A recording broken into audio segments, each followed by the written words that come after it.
Alright, what is poppin', people? We're back. Week 2 of the Smogon Champions League. The replays, we got them loaded, and we're gonna go over them. Now, one thing I'll say that I noted this week is I do want to say that overall the teams are looking a little bit better, at least. I feel like week 1 we had a lot of very questionable decisions. And that's not to say that I won't have some criticisms to levy at some of these builds that were brought, of course. But I want to say this week we saw some positive regression as opposed to, negative regression. That's not the right usage of the word, but don't worry about that. That's not important. Anyhow, this first game, right? Snowgenry versus Sensei Axu.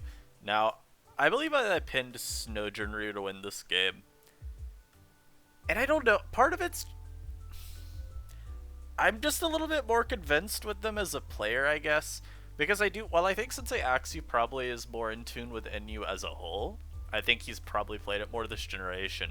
Every time Snowgenry has played NU in a team tour, he has been really good. And so I'm just generally pretty favorable of them. And what's really funny too, is looking at this game, both builds are pretty reliant on what I'm assuming to be Silvally-Ground plus steel type, defensive steel. And going back to week 1, this is honestly a trend that has been continuing on. The reason that that's so good is because otherwise in NU, what you're looking like at your ground types, ever since Flygon has left, again, a lot of things go back to that. But the big thing is that... Sorry, I'm just like listening to the music in the background because it feels really quiet, but in OBS it's definitely not as quiet as it sounds on my end, so I think it's just my headset. They're really quiet.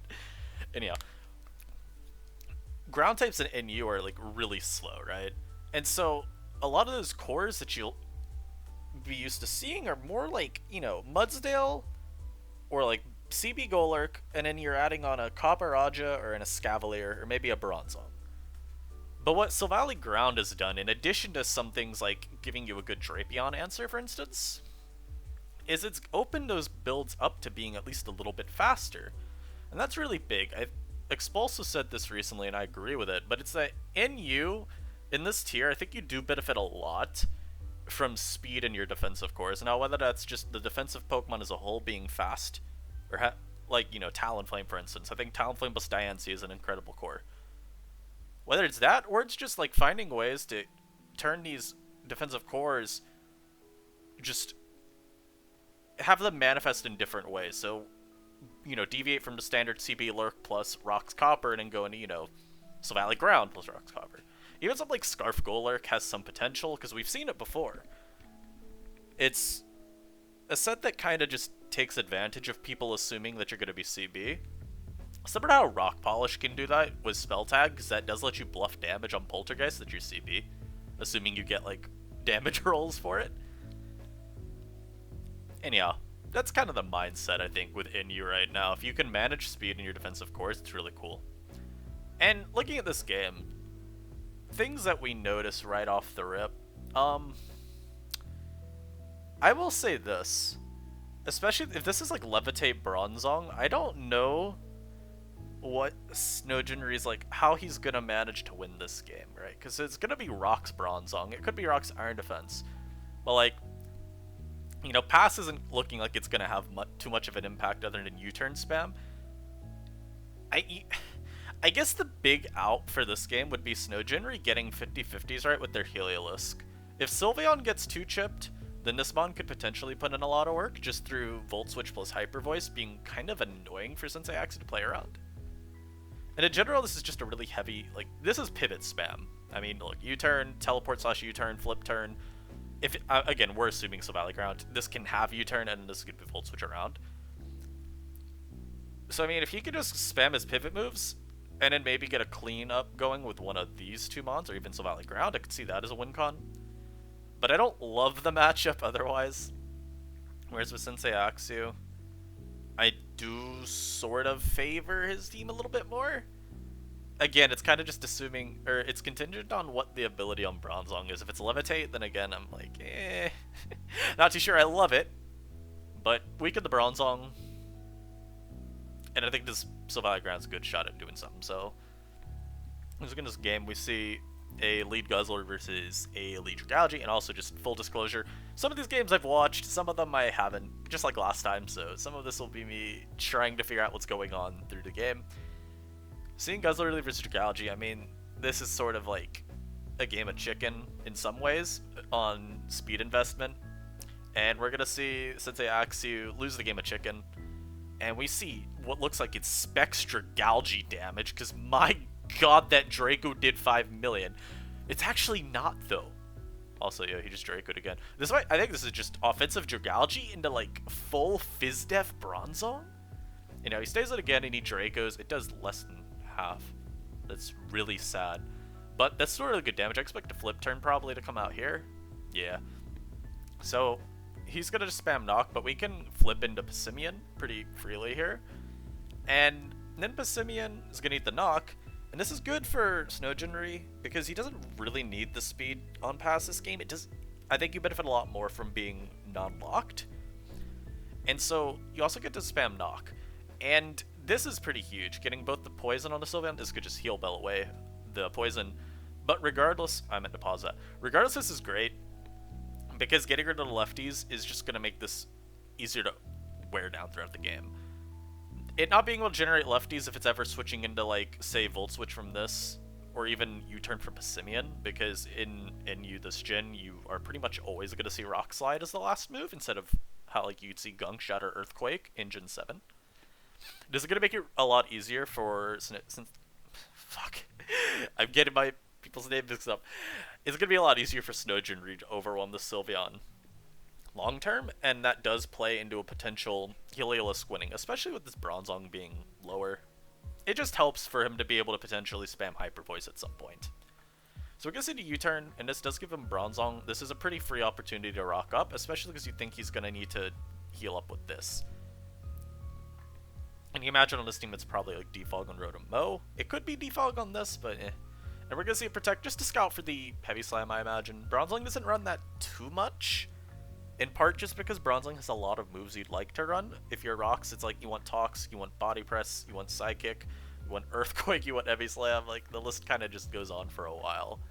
And so, it's just always safe for him to scout. And this is going to give him his own Bronzong here as he looks to set up Rocks. Potentially also just blocking that Toxic, making it so his Sylveon doesn't have to risk losing too many power points. Also, yeah, the pause button just isn't working. But this is a very free defog. I mean, regardless, you don't care if he stays in to pivot. It just doesn't matter. And yeah, as we do see here, this is like Silvally-Ground. And we're going to see Snowgenry put a lot of emphasis on keeping this T-Spike up, I imagine, just to try to keep pressure on the Sylveon, the Silvally-Ground, and even the Guzzlord to some extent. Because a lot of these mons are sort of standing in the way of Heliolisk just clicking late. Like, we're assuming this is Specs, which I am, because I think Specs Lisk is its best set. Like, I can see the potential for it to win, with the T-Spike up especially. Like, Sylveon isn't going to OHKO you at least, and if you can get that extra damage off as these mons come in, it's going to be really impactful. Also, again, we're looking at pivot spam, so Poison is just a really good way for Snowgenry to keep up the damage. We're actually going to see a Volt Switch here, which is, I mean, kind of good. This Dragalge always flip turns into Dazatu here, so we actually just don't care about what this Bronzong wants to do. Yeah, it can Psychic there. It just doesn't matter. And we're going to see a port here because, you know... Oh, we actually see a Heat Wave. Ooh, I imagined port because it gives you a free switch before a Heat Wave, yeah. It's really good to get the chip on this. And you could risk a Heat Wave there again? I don't think you do, yeah. It's not necessary, and you just want to keep your Xatu around to consistently shut down the opposing Bronzong. I think you rock up here. Actually, see, I said I think you rock up here mostly because I was predicting Rotom Mo to come in, but honestly, I think Body Press is better if you're expecting that. Just to get rid of this Mon now. And if you're looking at what Mons could come in, I mean... Nothing necessarily that you're overly worried about. I think it's better to get rid of this as well so that you can guarantee that this is going to be poisoned. I think rocking up's fine because you could always stay in on that. Whether it defogs or volts out, you don't really care. As he throws off a Psychic there. But I think Body Press maybe is a little bit better. Regardless. He's still in a really good position. Again, this Rotom Mow comes out. Seeing it not get recovery means that we're probably looking at a Scarfed Rotom Mow with Defog, which is kind of copium. It's not a very good set, but we are going to see Silvally-Ground come out. Now we can also get a little bit more information on Axu's team, depending on how he responds to this. And since he went Bronzong, I'm going to assume that this is Levitate. Now, I have had Davon bait me with how he played his Bronzong before versus the Silvally-Ground, where he went hard into it as I SD'd and it switched out to make me think he was like heat proof or something, but he brought it right back in. So I mean, it doesn't guarantee us information, but yeah. We actually see a very aggressive Rocks up there, which I think is fine. Basically what he's playing to is that he's just saying, okay, if I ever get a T-Spike back up, I know I can force you to defog, and plus it's guaranteeing that this Rotom Mow has fewer opportunities to come in and, you know, have an impact on the game. So I think a Rocks trade is always fine. Also, this Protect, in the grand scheme of things, doesn't mean too much. Mostly just the Guz getting health back. We're going to see the Sylveon come out here. I expect a U-turn or a knock. Yeah. The only reason I would expect maybe a knock is if he wanted to predict the Talonflame to come in, but not want a Rock Slide or something. Like, it'd give you like some progress versus Guzzlord because you get rid of the lefties and then its Protect stalling isn't as effective while still covering your T-Flame at least a little bit by getting rid of the boots. And again, we're probably going to see a T-Spike here, or maybe he flips. Nah, he just Sludge Bombs. Which actually makes a lot more sense. You don't want to just let this Mon faint to a Hyper Voice. And the chip on Ground Valley is, of course, really good, because Ground Valley is, you know, standing in the way of this Mon clicking T-Bolt. We're going to see a Toxic, so we're going to see Protect here. And he's going to go out to Dragalge here. I think he just Draco here, probably. Is he actually T-Spikes? The only reason I expected him into Draco is because I felt like the Guzzlord was always going to stay in here. Like, that's just sort of like that turn where I imagine he says, nah, you're not attacking me. So, regardless. Imagine we see a Flip or a Draco again here. No, he actually Sludge Bombs. Okay, that's fine as well. And we always get to see the Xatu come out versus this Bronzong. This Mon literally does not get to be a factor. I think here you port. I guess he could Heat Wave though as well. Heat Wave's fine too. But he ports. He gets Dragalge back in, and now we know that this Mon is in range of Draco, just given how much that -2 Draco did earlier. And so we're going to start seeing, I think, Snowgen, whenever he can get this Dragalge in, I think just clicking Draco is really good. This Bronzong is slowly getting weakened more and more, and with the Poison on Guz, the Sylveon weakened as well, losing its item. We're just going to take a Poison here. I'm thinking Hyper Voice cleaning from this Heliolisk is going to be really effective soon. And we're going to see a Psychic there as he wishes. He has to Protect here, so I think he'd Teleport always into the Lisk.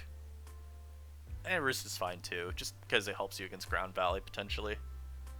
Because, I mean, he's forced into Wishing again, so you could just keep throwing out Psychics. Here he'll Port. And I think he get Lisk. No, he actually goes into Ground Valley. Actually, yeah, no, that's fine. He's going to go for game here. This might be game. Actually, no, the Bronzong's going to be able to tank a hit. Even if it's Levitate. Flame Charge does, like, kind of negligible damage at +2. Big Ear to Sylveon is huge, because it means these poisons are going to stick the whole game now. And yeah, this Dragalge is just going to keep coming out. It also means Dragalge can always click Draco, and there's no, like, pivot that Sensei Axe you can make. Which is really good. And now, ooh, we're seeing an offensive Talonflame. That's actually really cool, and it makes sense then why this was Scarf Defog Motum. Or at least Defog Motum. This is a little bit dangerous, but you do have the Sax. And yeah, so he's not dual Wing Beat or, like, any other attack. So you are going to be able to at least Death Fodder enough Mons away. And yeah, fortunately for him, he's not Flame Charge last. So now we actually get this man way back into the game just because this offensive Talonflame came out and claimed 3 KOs. Also, just a side note, I think it's really funny how game 1 into this week, we already see a Bronzong in each side, so obviously people still favor this Mon. And a big part of it is just because since Silvally-Ground is picking up in popularity a lot, by proxy that makes Levitate Bronzong still really good. which by proxy makes Kaparaja really good because less heat proof being run. See, you see how this works? A Kaparaja dominance about come back. We're actually gonna see this Mon now just spam body press until they're both gonna spam press until one of them faints here. At this point, I think that the Heliolisk wins pretty trivially though. Rotom gets to come in once, and there's no move that it really gets to lock into to win. Well, if he gets rid of the Bronzong, technically Scarf Leaf Storm could win. If he gets a crit here, is he gonna go Helios? Yeah. There's actually the defog. I mean, if this is Specs H voice, I imagine it KOs this, right? Yeah. I feel like, is there a better play there? Because regardless, it's a really dire situation for him. And since he went Rotom Mow first, he is dedicating to that defog or to winning on that turn. I think the only way he won if he went Rotom Mow is if he crit Leaf Storm like 3 times in a row. If he goes Ground Valley first, does that change anything? I mean, maybe if this is Levitate and you Flame Charge crit? Maybe? Because this Mon was kind of low. I don't remember my multi-attack calcs from earlier gen. This might have been in range of a high roll. Yeah, I think regardless at that point, since Sayaxu has to, like, get a little lucky, so... yeah. I just feel like defogging with Rotom Mow there guarantees that you lose. And so, I mean, I'd rather go for the luck, right? But it's not a big deal. Game 2. So this is one of the games that I really disliked one of the teams. I think TDK brought a horrible team. Like, I'm gonna just be blunt. I think his team's quite bad. And there are a couple reasons. I think some of them just come down to basic... I don't want to flame TDK like that and call him like bad by saying you literally just... Let me say this in a nicer way. I think some of them are just like team building sins that were committed. I like that more. So the big one is that you have no ground immunity. I think when team building you always want one ground immunity. Just because choice lock ground types are a thing in I feel every tier, in allowing your opponent to get to click Earthquake 6 times versus you and not be punished for it is just saddening. Similarly, there's not a Ghost Resist or really a Mon that I could imagine being itemless to block Polter, or a Mon that really switches into Poltergeist, period. Which I just don't like. I also feel like this team's just really slow. And I'm not a fan. Serena just feels like, why is this not a Rotom Mow? Itemless Rotom Mow unironically solves several of the every problem that I just gave. Now, I can't blame TDK for wanting to use Serena, because I've looked at the Mon and felt that it might be okay in NU. And the reasons for that are, it's a pivot that clears hazards, so, like Rotom Mow. But it forces knocks on a Talonflame, which I think is pretty decent. Like, there are a couple of setup sweepers that appreciate getting Talonflame knocked. I mean, Silvally-Ground obviously is one of them, just because, it means you don't need to worry about that Mon as much if you can get rid of it just through that. But, like, even, like, something like Toxicroak, because then you're forcing it to take rocks every time it comes in, and you kind of force the Roost Mine game to go a little bit more in your favor, because you're not as worried about pressing Gunk Shot if they're low, right? If you're at +2, you can... the opponent's much more pressured into roosting if they're coming in at 50% as opposed to 100%. This seems also just, like, really slow. Like, I don't like that. I don't know, like... Again, if we're thinking this is Silvally-Ground, I mean, is this Scarf? You could have... Like, these are all defense... These are all still, like, slow Pokemon that do run speed. I mean, Vaporeon doesn't really, but, like, Diancie runs a lot of speed, generally. Copperajah... If we're going about TDK brought week 1, then this could be, like, max speed Jolly Raj again. And then Glastrier does typically run max speed. So it's not like he's running Mons that are both, like, slow and then not EVing them at all. I mean, he could be, but I don't think that'd be the case. It's not like this is, like, Palisand, Pukabuku stall types of slow. I mean, at least from preview, I feel like the Golurk wins? Like, I feel like you lead Arcanine because it prevents the Serena counter lead. You teleport out, and then if it, because this mon should always switch, and then you get Golurk in, and you win. So let's see how this game goes. So we see Passimian lead versus Vaporeon. Okay, this is not at all what I thought was going to happen. I'm so sorry. And this is going to be pretty standard. He's going to U into the Celebi, I'm guessing. Yeah. And this might Toxic. It might... Yep, okay. So going to Toxic here. You can always, switch, protect. Either play works. As we actually... This is Rocks, which, I kind of neglected to note that this was a pretty... Well, I mean, is it likely, though? Is Rock Celebi likely even when, the only other option's a Golurk? I personally would more expect the Golurk to be the rocker. But, I mean, either way, you're looking at a more niche Stealth Rock setter. And the Serena's gonna come out here, so this is an Arcanine. He's gonna probably just spin, because, U-turn works too. And we don't know if this is Boots yet, because it came in as Rock's reset. Okay. And yeah, so here's where I imagine Golurk should be able to put in work. He is going to double into the Serena here, but again, he's got an Arcanine, so this mon doesn't matter. Now, we do know it's not Boots. And do we see lefties? No. So, this could be itemless Serena. That was actually something when I was just quickly looking over each team to get some thoughts that I thought could be, a potential look. Because itemless Serena helps with the Polter issue, and it does give you a mon that at least then can switch into most of Golurk's moves. Only thing it really would be worried about is Ice Punch. Now that's still a big worry because if it's CB Lurk, it has Ice Punch. To no one's surprise, that is a move that it runs. But we'll see. It could be Scarf because that would help with the speed issue. Those are the two more. If I'm Roger Bluetar, those are the two things I'm thinking of are the most likely right now. Also, I feel like Wisping this is just very unfortunate, only because it means that you don't get to ever Toxic it with Mantine. But looking at his team, it's default Mantine, so, Also, I don't know what set I would think this would run. You port here always, right? God, please tell me you ported. He flamethrowed. God, please just port. Port to get the Golurk in and press Earthquake. I want to see it.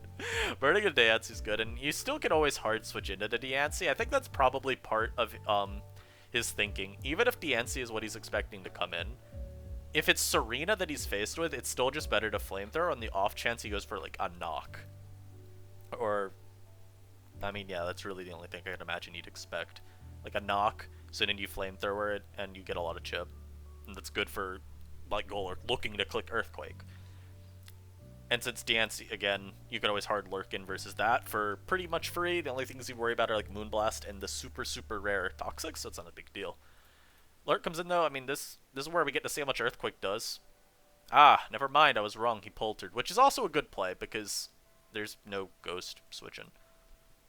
And since TDK didn't go into Serena there, I think we're pretty safe to assume that this is Scarf, which patches up one of the issues that I felt this team had, which was how slow it was.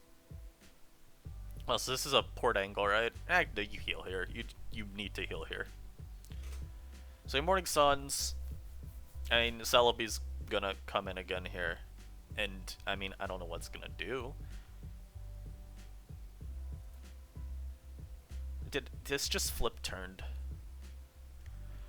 I didn't think I could I didn't think I could dislike TDK's team more, but no, he's flip turned Toxic Vaporeon. Okay, alright. Well, this is U-turning here. Or could be axling.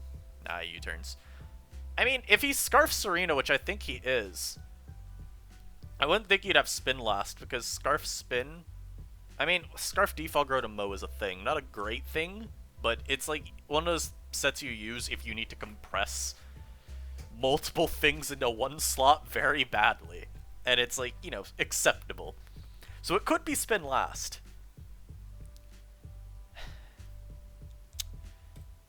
Oh god, I'm not a fan of this build. I think it's just, to be blunt, it is a bad team. But we are gonna see the Golurk again come in. Moonblast's gonna do 44, which means Golurk can actually probably only switch in. I mean, it might not be able to switch in ever again, right? Because okay, well, I took a little bit too long to think of that. I should have paused on last turn. What I was gonna say is, if he's which is a Death Fodder something else that Lurk wouldn't be able to come in on the next Moonblast due to rocks. But DNC, I think actually it makes a lot of sense to fodder it there because of the fact that it lets Lurk in for still relatively freely. And yeah, he gets Serena in here, and yeah, I he doesn't really have switch-ins to the Serena, I guess. Although I feel like you still go Arcanine there. Is if you're not wanting to let Silvally-Ground come in, then that could be bad, because if he U-turns as Ground Valley comes in, then you're looking at a pretty bleak situation. Especially, well, this is Wisp. I want to say Mantine lives a Rock Slide. But this is also going to be a slow Celebi, and if he's like U-turn on this, then that would be kind of rough. If you go Celebi and get U-turned on. Eh. I mean, let's think about that, right? So, if he goes Arcanine and gets U-turned on, and then Ground Valley comes out, Ground Valley could multi, it could Sword Stance predicting the switch, it could like U-turn predicting this, maybe, if it has U-turn. And if you predict the switch, I think you SD. Regardless. Because then U-turn, well, yeah, because I don't think U-turn kills this and at unboosted. If it's defensive, again, I don't know what his Celebi's EV spread is. So if he's like specially defensive Celebi, then I'm unsure what to make of Celebi that is revealed only rocks and U-turn, right, without an item. I don't know if maybe it's revealed boots. I haven't been paying too much attention. We can probably figure that out, right? Maybe we can. Okay, yeah, Celebi revealed boots. But we don't know what that means for speed. It could be slower than this. It could also just not have Giga Drain. This has its Scarf. So it's not like he wouldn't be able to revenge kill. I don't know, I feel like if you let Ground Valley in, Mantine surely, unless Mantine faints to +2 Rock Slide, I don't think you need to sack Golurk there. I think you could afford to let a potential Ground Valley have some room. And I feel like keeping Golurk around in this game is still good, because, like we said, he has no Poltergeist switch in. His means of counterplay to the Lurk is death foddering stuff. As we saw with the Glast, he death foddered that, and then threatened a revenge kill with Serena. And same thing with the Diancie. I mean, even this isn't a threat to Golurk. He doesn't even have Scald, man. He doesn't even have Scald. Oh, this Vaporeon set. We gotta do the don't use that, use this article, and put this in here. In this replay from Smogon Championship League, we have spotted a very unviable set because it literally means Vaporeon does nothing in most matchups.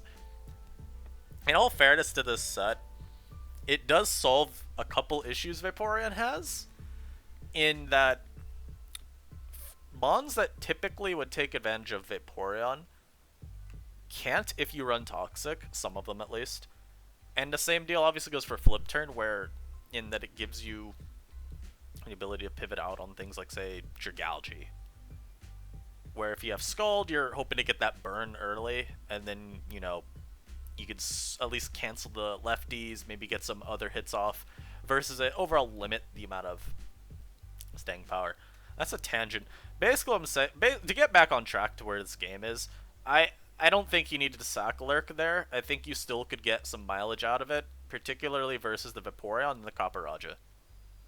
I mean, Vaporeon obviously could flip, but it's, given the health that it's at, it's going to be forced to Wish pretty soon anyway. Like, see, imagine if you had kept Golurk, and like you were dealing with, obviously that U-turn wouldn't have happened, but you're looking at a Vaporeon that was going to be at like half. Oh, this is U-turn Future Sight. Okay, so it's that. He's going to get the Arcanine out here. This is going to be probably a V-Copper. Also, that does over half. That does over half. And yeah, you always just stay in there, because regardless, you won't faint to a Flamethrower, and you want to make sure that you can eat up the incoming Future Sight. So he's playing for a crit here. Also, because if he gets rid of the Arcanine, the Serena can you get it just opens up Serena a little bit more.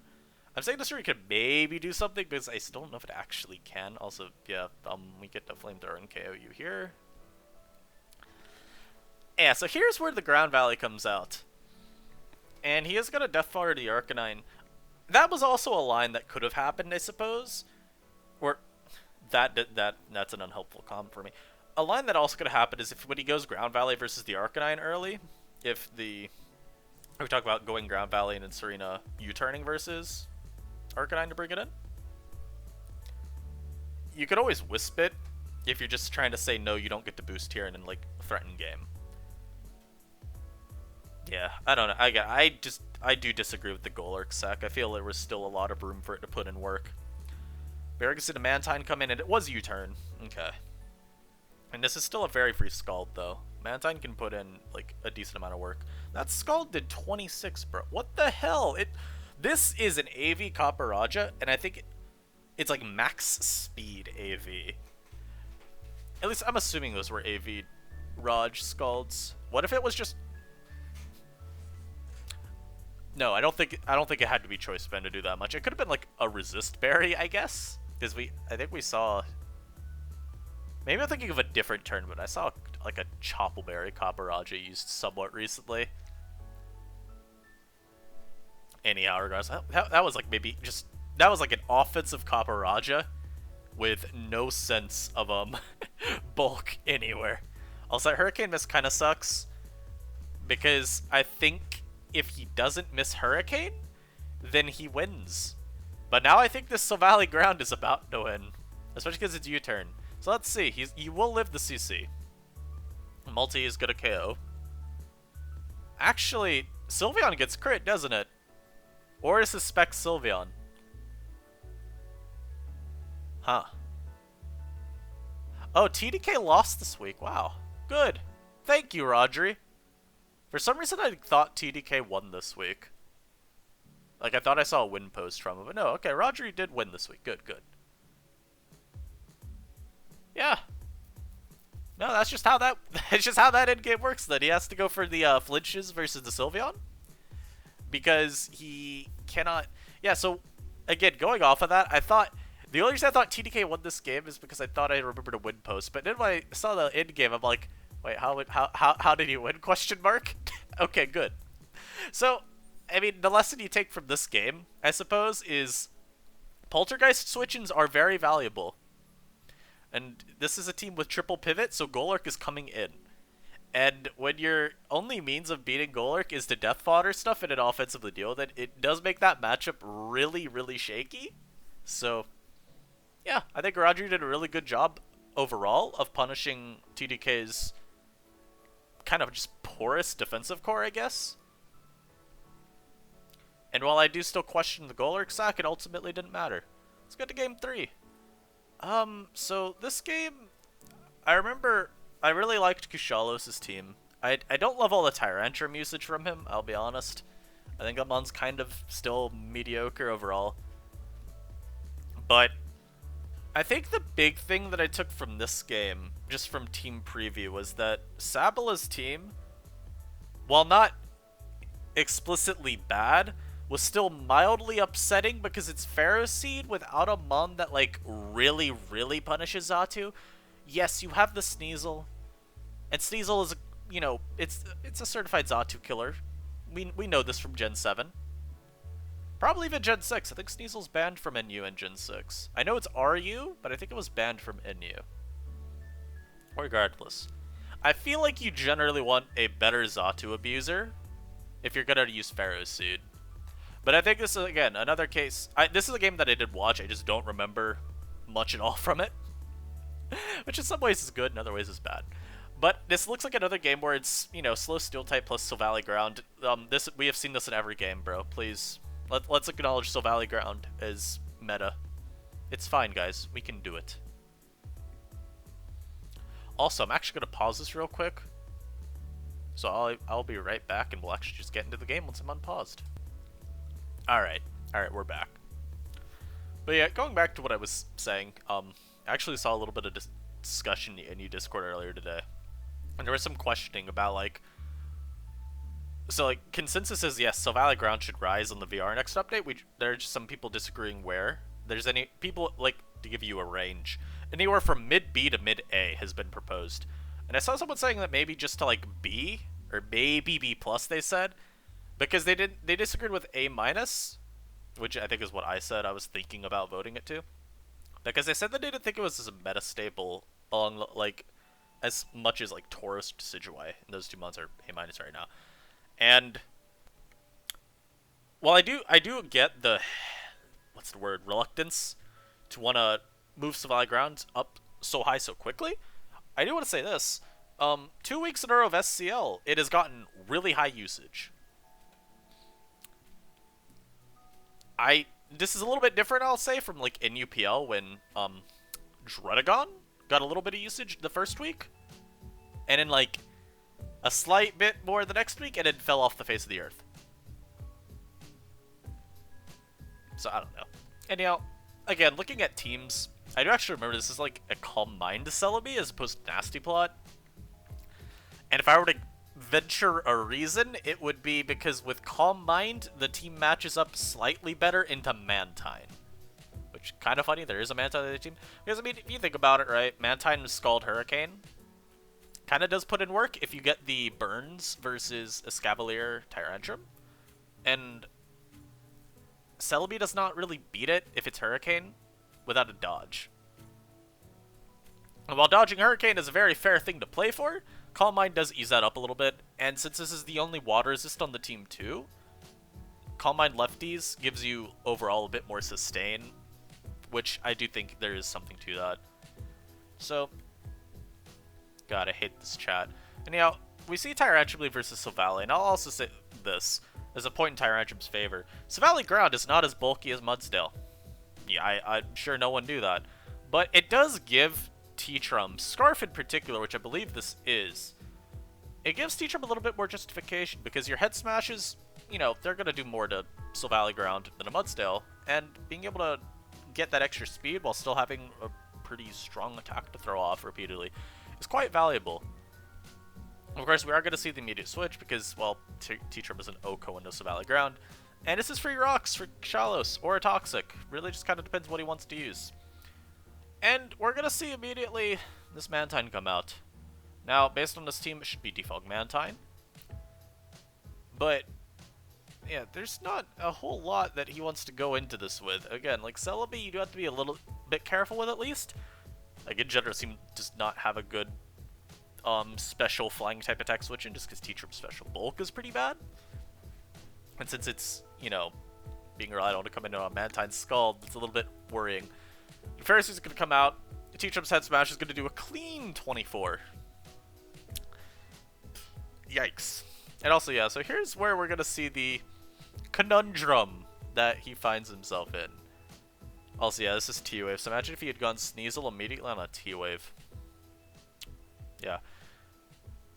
I mean, I guess we could even expand on, like, the Xatu point from earlier.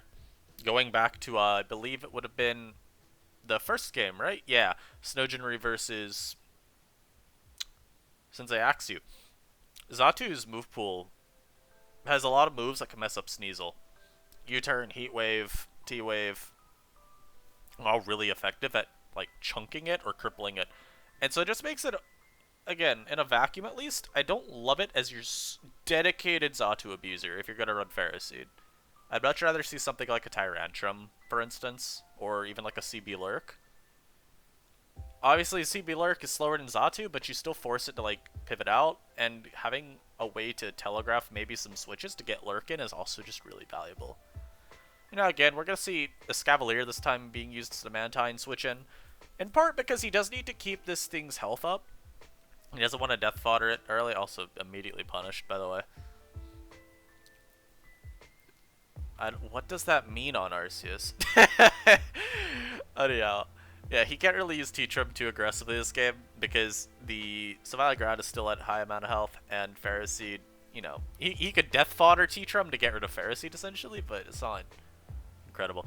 This is Haze Def. Oh, I remember this. Yeah, this is a really awful set. So my thing with Mantine is I think Frankly, Scald, Hurricane are nigh non-negotiable, and I'd even say Toxic's really hard to justify dropping. It's why I'm not a fan of Defog Mantine in general, because I think you can't drop Roost, you can't really drop Scald, and then you really want both Hurricane and Toxic, and so when you're being forced to pick to drop one of those, it's already bad enough. But if you're running both Defog and Haze, I mean, Mono Scald Mantine sounds really rough. Like, I feel you're letting in way too much for free. You're letting in things like Dragalge essentially for free. Opposing Vaporeon gets to always come in versus you to Wish Pass. Celebi will always beat this. So now Kushalis knows, oh wait, this thing can't threaten me at all. So yeah, we're gonna see, here's the Combined.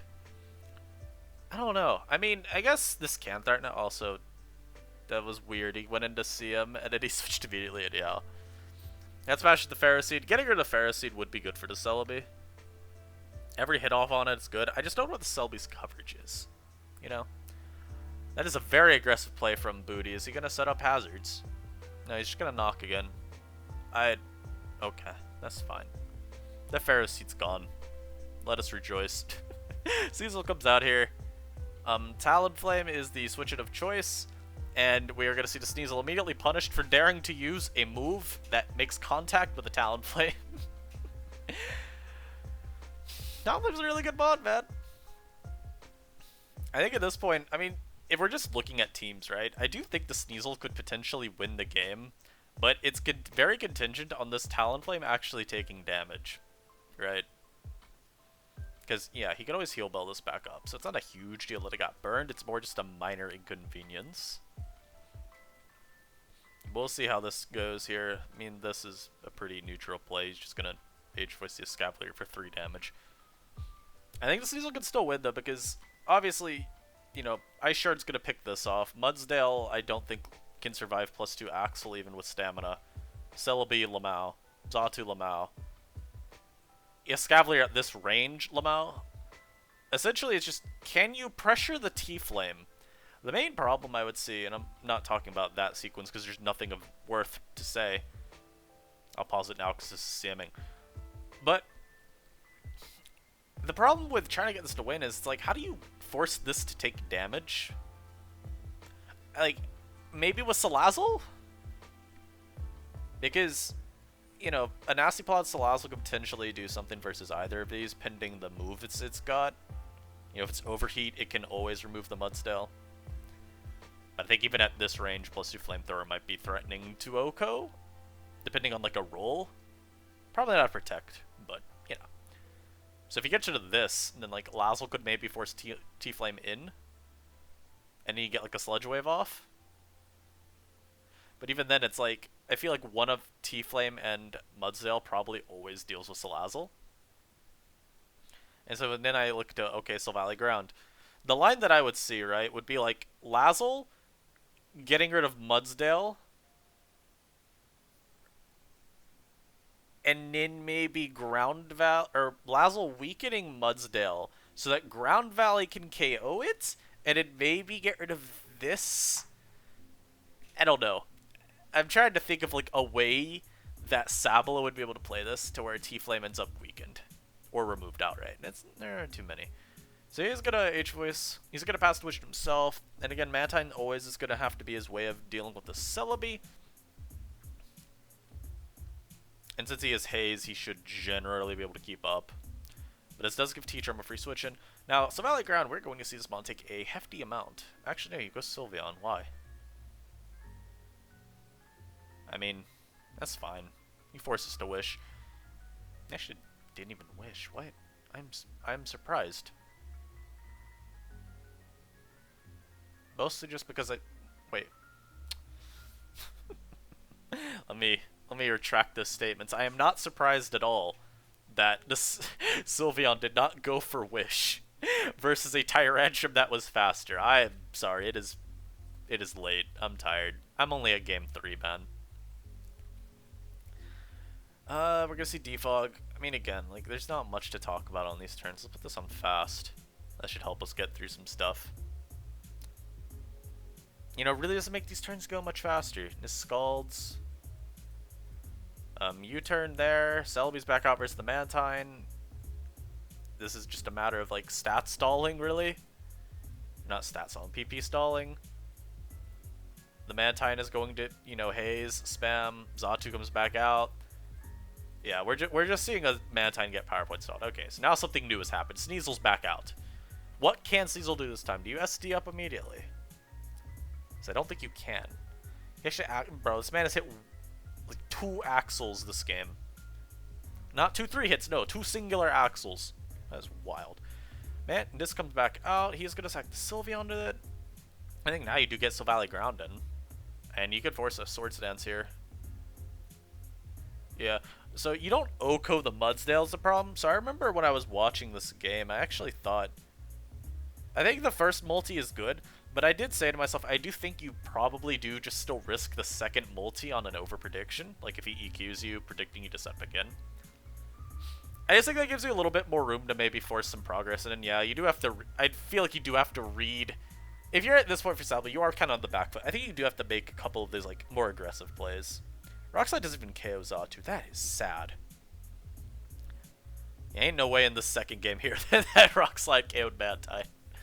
Maybe it did. Mantine does invest into special bulk more nowadays, where Xatu's pretty much going heavy physical bulk. Maybe. You know, again, we're going to see the Mudsdale now just be used as death fodder, because it's not really needed for too much anymore. At the range it was at, it wasn't going to really stop this. It could have stalled some Toxic Poison, though. And we do actually see the Xatu come out here. I don't know if that was on a predicted defog or not. Or if he just didn't care about losing Xatu. Regardless, it just worked out amazingly for Kushalos. We're going to see, again, more Roosts. Again, I'm just going to skip turns until something happens. And yeah, so the Sneasel comes out here. I think the only way that Sablo would ever win is if Kushalos threw T-Flame out on a Sneasel knock and then got like crit and then feinted to Ice Shard. So yeah, here's the attempt at forcing this Mon to take damage. Is this Scarf? As yet, hot, I knew it, but also I can't imagine anyone running slower than Salazzle EVs on their Talon. I mean, that... Okay, yeah, it looks like he was, Yeah, okay, yeah, they're talking about that. I mean, that is a... That is a way to get the, Sneasel a potential win. This is in range of Ice Shard. Yeah, I mean, there is an out. Now, I know who wins this game. So whether or not this out wins, we'll see. That did less than I thought it would. Also, EQ last. Okay. I wasn't too sure what you would run last on Scarf this. But Escavalier I don't think dies from that range anyway. Shard should always pick that off, yeah. He needed to get rid of the Escav though. Yeah, it only does 41. I mean, what was the better play? Let's see. So, we're gonna pause this. So on this play here, yeah, nothing there that would get me in trouble shows up. Excellent. Is the better play to stay in and set up? What does Earthquake do to Sneasel? Ah, I see. An awful lot more than I thought. So yeah, no, he did have to go for the just shard and hope for a crit. Which is kind of rough. Anyhow, next game! Honor Arceus versus Hoenn confirmed. Now, there were a couple things about Hoenn's team that I did like. And by a couple things, I mean, I like Tangela. With Ground Valley picking up a lot of usage, I do think Tangela has more reason to be used. Because I mean, look. This is like a ZU move by Hoenn here. Tangela was S rank or A+ rank in large part for a while in ZU because it beats Silvally-Ground. So I do think that's a cool pick. And Tangela can also do some other stuff like bother Iron Defense Bronzong a little bit. Yeah, I don't mind that at all. And I think also, if I'm remembering right, this is like Future Sight and DD plus Detail Guzzlord. Well, and I'm not a huge fan of Dragon Tail Guzzlord without spikes. I do think a big appeal of that is just, you know, spike shuffling is just always been really good. And unless you're like talking AV Slowking and Gen 7, I'm not really... I see the appeal of wanting to, you know, set up a future sight and then shuffle. I just think it's a little bit more awkward to do with 2 Mons, just because there's more turns that your opponent can navigate around. Anyhow, if we're looking at just explicit threats, I mean, this is again another game that I'm imagining Ground Valley plus Steel type. We have seen we are 4 for 4 currently. I mean, just defensively, I really prefer Hoenn's matchup, and I actually know Hoenn is really high on Shadow Ball in DD. So if he's like Future Sight, he could be double Psychic move, Mystical Fire, Shadow Ball, and that actually messes up on Arceus' team really hard. This Expanding Force will do 12 million to this, and then Shadow Ball will do at least enough to this, to where if you predict a switch from it once, you're in a really good spot. And then from there, it's like, anytime this gets in versus Sirfetch'd, be it a block first impression, be it after a KO that it picks up, I mean, you're essentially saying, give me a Pokemon. And just in general, I think Hoenn's team defensively holds up pretty well versus on Arceus's. You know, if you're just looking at like from a linear way, right? Like, some people do like try to keep that mental checklist of like, do I have a hard counter to every Mon? Sirfetch'd, you know, checked by Talonflame. Silvally-Ground, checked by this, Tangela. Vaporeon, Lamau. But I guess, you know, this is your Vaporeon answer as well. T-Flame, you know, Diancie moment. Rotom-Mow, Guzzlord, and even Tangela, they say hello. And then Bronzong is like, if it were Iron Defense Bronzong, which I don't know if it is or not, I don't remember. Again, maybe Tangela could annoy it if you're like Leech Seed or something. And then like potentially Talonflame could be annoying if you're SD. SD T-Flame does match up reasonably okay into Iron Defense Bronzong, if I'm remembering correctly. Yeah, I do think Hoenn's team, at least defensively, holds up pretty well into on Arceus. So let's see how this goes. Again, this is a game that I know the outcome of, so we'll see. So in DD lead, very great. You get to press Expanding Force. And also, we're actually going to see him not reveal Shadow Ball. I do know he has Shadow Ball, so here we're just kind of bluffing to give on Arceus a little bit of false security, right? Also, this is Boots Vaporeon, which I'm not really a huge fan of. I think Lefties just synergizes really well with its kit. We're going to see, again, really early detail reveal. And Ground Valley can't ever really threaten this anyway. Now, I do think that knock from Hoenn is kind of troll. Because, like, if he Swords Dances with this versus you, and essentially just says, I don't care if you Dragon Tail me, go for it, I would at least keep you honest with this Guzzlord. You know, that's pretty fine for on Arceus to play to. So the fact that he knocks, it's like, what's the point of knock there? I mean, Vaporeon can always come in, right? He has a one that has been knocked. I guess you don't really want Fetched to get the leak knocked from it. So that's not coming in. But I don't know. That just feels like such a... I wouldn't knock there. I don't think you want to give Ground Valley any leverage. Even if it's just a matter of, like, saying, okay, I don't want Ground Valley to set up. It's like, you have Tangela. At worst, it's going to U-turn versus you. So, I don't know. Also, Tangela get to force a knock on the Bronzong is pretty cool. Like, the Bronzong... I could see this being, like, an offensive... Or not even necessarily just offensive. T-Flame could be, like, bulk up. I guess this being a set up T-Flame. And if he can get rid of Bronzong, that opens this Mon up really hard. Because that's essentially his way of beating it. Vaporeon is at least a little bit weakened. Yeah, also, look at that. Expertly set Future Sight. And so here's where you see, like, what the point of Hoenn's team was, of course. Which was set up Future Sight and then shuffle. So, like, you're going to see him detail the Bronzong. And we're going to always hope for Sirfetch'd. We get T-Flame, which is still really good, because that Mon just took 93. And then you get to freely knock. So getting rid of the boots is pretty decent if you can get your rocks up this game. Which he is... this might just be Iron Defense rocks. Diancie Iron Defense this. Obviously don't know, because Diancie could have been another set too, but...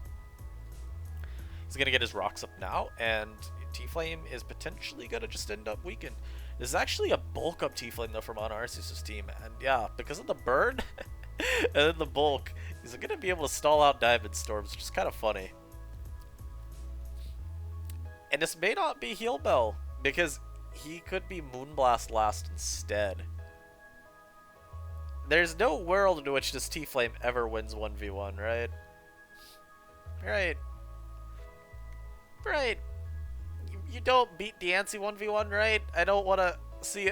I really don't want to see Diancie lose to a Talonflame 1v1. Unless it is SD Steelwing, that should never get to happen. Okay, so he goes Guzzlord here. I mean, yeah, Roost. And then I guess you just Brave Bird and hope you can KO. So you can't even do half. Wow. But he misses a detail though. So you Brave Bird again. Also, Hoenn's nickname game is really weak. Oh my god, bro. Please. There's a Wisp this, and yeah, so we do see this as confirmed Iron Defense, which, yeah, once you see Rock's Diancie, it should always be Iron Defense. And so, on Arceus' responses to Iron Defense Diancie, or not Diancie, Iron Defense Bronzong are pretty unfortunate. He does go Rotom, probably expecting a Trick to happen here. Volt happens instead. Okay, that's fine. And the T-Flame goes back out. Guzzlord's going to come out in response as he roosts up. There's not a whole lot to say that's particularly helpful this game. I mean, a lot of it's just a matter of seeing... Also, yo, imagine if you had Dragon Tail out there. I mean, it wouldn't really matter in the sense of, like, trying to guarantee this is dead because the Rotom can always just defog it away, but... Yeah. I just... The one gripe I'll give at Hoenn's team as a whole is it's like, I don't know what this team's identity is. I feel like Rest Talk Detail Guzzlord with Future Sight and DD, but no real like wall breaker to make use of Future Sight still feels weird. Now at the end of the day, right, he's not trying to necessarily make use of a breaker. He's just trying to take advantage of, I have Future Sight, also that Flare Blitz is really good to catch the Rotom. To me what that says is this is Flare Blitz toxic. Like the goal is just to, you know, Future Sight, but my response to that is, okay, so you're trying to use Future Sight and then Dragon Tail. To do what? Because it's not like your team's weak to the fighting breakers, really. I mean, maybe you say Toxicroak could be a little annoying for you. But since most of them are adamant, you have Indeedee. Which, I guess if it's modest, then, yeah, Speed Tie. But I don't know. Yeah, so we're going to see Tangela again just come out in front of this, take nothing. Even if he SD's up, bro, Regenerator damn near makes up all that hell. That's just really funny. And I think here's where we're gonna see a Shadow Ball reveal if he has it, right? Yeah, so there's the Shadow Ball. Lured him into that again. Lured him into a false sense of security earlier by switching out, which is actually again really well played by Hoenn, I do think. And yeah, so we're seeing this problem, right? So Talonflame may have died, but it did all it needed to do, which is force the burn onto Sirfetch'd. Now I will say this. Okay, yeah, why are we Facade? No. Get rid of that now. No. Look, I don't think Facade is a bad option if you want to just say, okay, my last move slot is kind of worthless anyway, outside of hitting, you know, Vileplume and Talonflame, both of which may status me, so here, let me slot on a stronger move to hit them, in the event that I do. But I mean, one, Brave Bird smashes Vileplume anyway. And if it's a Talonflame, it's like, just knock it and have Cleric support. I mean, you have a Vaporeon on your team. And here's the thing too, right? If this is Toxic Vaporeon, there's even less reason for it to be Boots. Because Lefty synergizes way too well with Wish plus Protect plus Toxic. I mean, yeah, and at this point, the game is over. I mean, Arceus literally loses. Also, yeah, so I sped up through all of that because there's absolutely no reason to spend 25 turns watching a bulk up Talonflame bulk up repeatedly. But yeah, I don't know. I don't hate, like, obviously, I think Hoenn still played this game pretty well. And I'd rather see good play as opposed to, like, good play in bad teams as opposed to bad play but good teams. It's like, even way in TDK's team, I think his team is pretty suboptimal. But he still, I think, played the game overall fine. Like, he played to his, I was gonna say he played to his outs. He did what he could to minimize the overall effect of goal lurk, which was, you know, the fact that it literally is claiming a KO every time it's on the field. He said, okay, here's a sack, and I'm gonna get my Serena and try to force some awkward situations with it in my ground valley. Anyhow, last game, I think Team Charm brought a really awful team. I don't know why the hell you're using this. What, there's a Stunfisk Galar and an Uxie on one team? So fun fact, you're allowed one unviable Pokemon per team. So I'm going to have to charge Team Charm a little bit of a fine here for bringing two. I'll also just be honest, I don't know what the hell. If I see these 6 balls on the other side, I don't know what I'm facing. Now, one thing I do know, this is CM Snore Sylveon, which I think is kind of cool. I was talking about Berry Berry. And it is a pretty smart choice to take advantage of Iron Defense Bronzong. You know, even if they Toxic you, you can rest up and it'd still keep beating it down until you wake up. I'm just like, what does the Uxie here do? Like, Gallerfisk, I at least know what people would use it for. Like, I know what these mods do independent of each other, right? Gallerfisk people like because, you know, it's a rock type, and then it's both, you know, it's ground steel, so it does some nice stuff defensively. Did I call this a rock type? I meant it's a stealth rock setter. My bad. And an Uxie, when it's been used, has been for, like, calm mind stuff. But, like, why are they on the same team? And you have, like, CM Sylveon, so I just don't think you'd also be CM on this. And yeah, let's see. This is a game that I did not watch this game. No, I did watch it, but I skipped through, like, I watched the first couple of turns and I said, nah, I'm good. I did actually test Davon's team with them. My biggest gripe with Davon's team was honestly just the fact that the Druddigon felt kind of random. Like, it does some good defensively for him, right? It gives you another water resist, which, when you're relying on offensive Starmie as your primary water type check, that's not very good. Sylveon, though, I feel is generally, like, enough as a backup to where I don't think you need to go Druddigon. And so then I guess my next thing is, like, okay, so if he's Mold Breaker, maybe it's just you're trying to lure in you're trying to have a Xatu check? But Xatu still is going to be able to shut down Bronzong overall? I don't know. My assumption is that was the game plan, though, between pairing these two. Mold Breaker, Druddigon. Again, Bronzong has been, in the eyes of some, falling off at least a little bit because of, you know, Xatu in particular. Or at least Xatu's one of many mons rising that combats Bronzong. And so since Druddigon, Mold Breaker, Druddigon is always, you know, historically, as, you know, as far back as a whole one generation, been a good answer to Xatu, because you say, okay, I rock up regardless of you. I'm guessing that was what Davon was wanting. Davon, if you watch this, more importantly, to this point, 1, damn, you put up with my commentary for an hour plus? Wow, that's wild. But 2, hey man, hit me up with what the, like, thought process was with some of this, because I am interested to hear. That's my guess, at least, right? Druddigon can kind of help offset the Xatu worry, because at the very least, rock up, and in the Xatu, if it's not boots, is forced to, you know, keep switching into rocks. The only annoying part, though, there still is it's like, Bronzong isn't going to be able to set up Iron Defense and sweep versus a Xatu regardless of that. So, let's see how this game plays out. So we do see the Sylveon lead, and we see the Druddigon, so he has to switch out immediately. Now, what's actually kind of funny is once the opposing Drapion goes down, a CM Sylveon does really go kind of berserk this game. You know? I do think that's actually kind of an interesting observation. Also, that took so little from EQ. What the hell? Okay. That was interesting. But this being low is really good for him. Primarily, I mean, 1, he could also just not be Poison Jab, which I do find a little troll. I do think Poison Jab is really good, but it is your best move to drop if you're running Aqua Tail, so say la vie. But with this thing weakened, if he's able to get, like, rocks, you know, you're getting a lot of pressure on this mon at that point. Snarp is going to come out, and yeah, this is a free Hydro Pump. Now watch this. Life Orb Starmie cannot Oko Gallerfisk.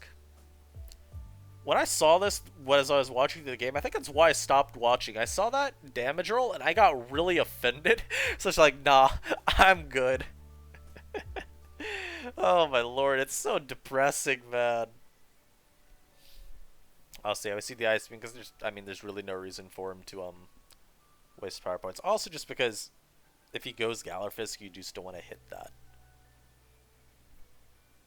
And yeah, every turn he is kind of forced into trying to say no, don't go Gallerfisk, because you do want to keep it low. At the end of the day, you made a lot of, you made all that progress. You don't want it to go to waste. And now we're going to see the Sylveon come in. Now, without analytics, Starmie can't break Sylveon, and we're going to see him start seeping up. And there's not really much a T-Flame can do. Are we about to just see this Mon win? Because how does Davon stop CM Snore here? Especially if he is not P-Jab on this, I don't think you do. I think you actually just say go next. Alright, so he CM's up again.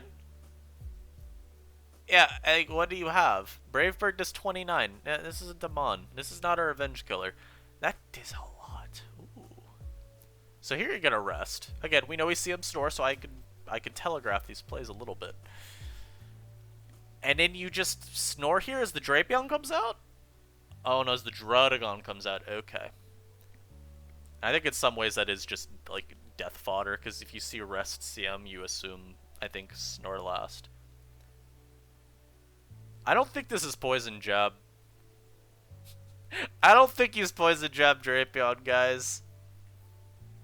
If he isn't going to, I don't think that's what he's got. Also, just because of how little he did with that EQ earlier. I feel like he could even just be a little bit bulkier. Yeah, I think we're seeing CM Snilveon. Yeah, he's just non, what's it called? Maybe he's like T-Spikes Protect. Because that is a set that has seen use before. T-Spikes Protect, knock off, and then like some last move. Yeah, I think Sylveon just wins. Wow. I mean, at the end of the day, Team Charm's team makes me offended, but it worked. This is also a team that I would like a little bit of elaboration on, honestly. I mean, I might try to hunt them down and ask what some of the thought process was. Mostly, I think Gallerfisk is bad, but I'll pass it. I can give a pass to it, at least. There's enough people that think reasonable, not like highly of it, but they think it's got some potential. I'm mostly just wondering why there's an Uxie on the team too. You know? I feel like that, it just... What if this was like a grass type, right? What if this was a Celebi? And then the team just looks so much more aesthetically pleasing. And it's still a psychic type. So there you go. And that's this week's SCL games. What did we take from this in terms of what we're seeing on teams? Well, for starters, I'll say it again because I haven't said it enough this recording. Steel type plus Silvally-Ground is a very good core.